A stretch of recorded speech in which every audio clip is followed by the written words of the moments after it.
You know that feeling when someone has backed you so far into a corner that you realize you either act fast or brace yourself for whatever insane thing they might try next. I've lived that moment, and this is how it unfolded. Welcome to Prodigy Tales. Don't forget to like and subscribe if you're here for premium HOA chaos. It all kicked off when Karen, the all-powerful HOA president, slipped a letter into my mailbox. Her smug little signature stamped proudly at the bottom like a badge of authority. The notice claimed that beginning the following week, the HOA board had supposedly been granted permission to inspect the contents of residents' mailboxes to ensure no harmful or disruptive materials were entering the neighborhood. I stared at the paper, waiting for the punchline. Surely this had to be a joke, but no. This was Karen operating at full control freak capacity. She was basically crowning herself the neighborhood mail police.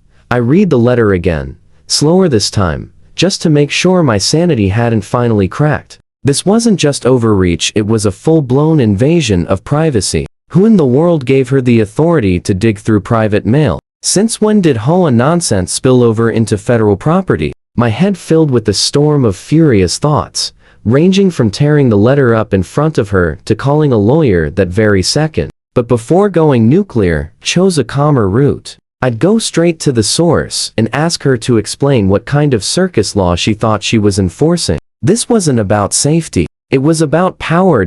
So the next morning I marched across the street to her house. It looked exactly like you'd imagine. Immaculate lawn, perfectly trimmed hedges. A small army of garden gnomes lined up like soldiers standing guard. She opened the door wearing that fake sweet smile that instantly made my blood pressure rise. I handed her the letter, demanded to know who approved this ridiculous rule, and waited for a rational explanation. Spoiler alert, I didn't get one. Before we go any further, drop a comment and tell us where you're watching from. The look on Karen's face when I challenged her could have spoiled milk. She crossed her arms, lifted her chin like royalty addressing a peasant, and said, "The rule has been passed. It's for everyone's safety. If you know what's good for you, you'll comply." That was it. She dismissed me like my rights were nothing more than an inconvenience. My jaw tightened so hard, I swear I heard my teeth grind. I pushed back, asking which board members had actually signed off on this insanity.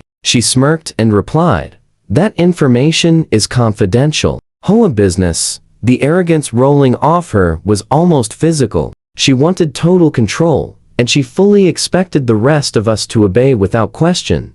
Still, I knew I needed support. I went door to door, talking to neighbors. There was no way they'd be okay with Karen snooping through their personal mail. And I was right. They weren't. Most of them were furious. The problem was, they were also afraid. "It's easier if you just let her do what she wants," one neighbor whispered, glancing toward Karen's house like cameras were hidden in the bushes. Another shook his head and said, "She targets anyone who pushes back. It's not worth the trouble."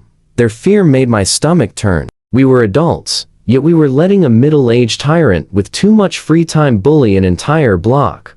When the so-called rule finally went into effect, I kept watch. It didn't take long. I spotted Karen doing her rounds like some self-appointed detective. She hovered near the mailboxes, pretending to inspect the area, then leaned just a little too long toward one box, mine. Seeing her loiter near my property sent anger racing through me. My mail was mine, not hers. That was the moment I knew the circus had to end. If my neighbors wouldn't step up, then I would. And not through some dull legal process. Karen needed to be stopped in a way she'd never forget. That night, I sat at my kitchen table, sketching out options like a general planning a siege. Locking the mailbox wouldn't work, she'd find me for unauthorized changes. Catching her on camera? She'd spin it as neighborhood watch. No, this required imagination. This required bite. I smiled to myself. Maybe it was time Karen learned to be afraid of my mailbox. Once the idea settled in, it wouldn't let go. Karen needed to despise my mailbox so completely that she'd never even look at it again. That's when I remembered my old friend Marcus. He was a beekeeper, and not just any beekeeper. Marcus treated bees like some people treat loyal dogs. Calm, fearless, completely at ease around them. If anyone could help me pull off a bold, outrageous plan that actually worked. It was him. I called Marcus, explained the situation, and to my surprise, he didn't even burst out laughing. "You want bees in your mailbox?" he repeated, then chuckled. "That's insane. But honestly, it could work." Within an hour, he showed up carrying a small, ventilated wooden box, the kind beekeepers use to transport swarms. From inside, I could hear the faint hum of wings, a buzzing army just waiting to be disturbed. From the outside, it looked like any ordinary package, perfect bait for a nosy neighbor. That night, I carefully slid the box into my mailbox, making sure it fit snugly. Sweat dripped down my brow, a mix of nerves and excitement. The plan was simple in its genius. If anyone other than Karen approached, I'd intervene. I wasn't trying to hurt an innocent person, only to teach the HOA Queen a lesson she wouldn't forget. To make sure I had ironclad proof, I adjusted my CCTV cameras to focus squarely on the mailbox. 2 days passed in silence. Karen was probably busy plotting her next ridiculous rule. But on the third day, just before sunset, I spotted her floral dress bobbing across the street. Clipboard in hand, sunglasses perched like she was on patrol. My heart thumped as she neared my property. She paused, glanced around, then crouched in front of my mailbox like a thief caught in daylight. I leaned closer to the monitor. She opened the flap, fingers brushing the box, and in an instant, chaos erupted. A golden cloud of bees exploded outward, buzzing with fury. Karen screamed like someone had lit a fire under her, flailing, swatting, spinning in circles, and stumbling into the street. The bees chased her relentlessly, stinging every exposed inch of skin. My cameras captured it all in crisp, high-definition clarity.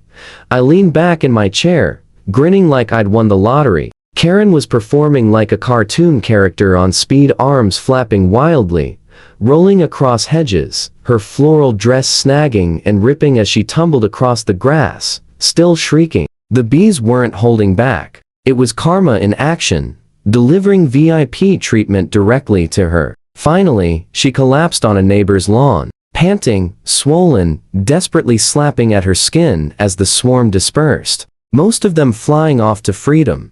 Neighbors poured outside, phones out, asking what had happened. Karen could barely form coherent words. Something about bees and mailbox sabotage. I calmly stepped inside, picked up my phone, and dialed the postal inspector's office. I explained there had been a trespasser tampering with my mailbox, and that I had video evidence. They promised to send someone immediately.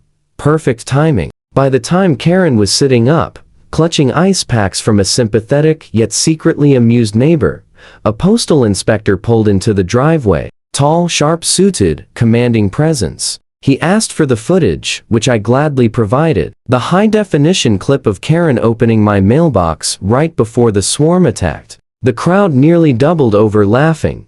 Karen, still puffed up like a balloon animal, tried to protest. "He set me up. He planted those bees," she shrieked. The inspector adjusted his glasses, voice steady and unamused. "Ma'am, the real issue is that you opened someone else's mailbox. That's federal mail theft." Her mouth dropped open, finally silenced. He explained the penalties, adding that her violation would result in fines. When he mentioned the number $700, her eyes widened in horror.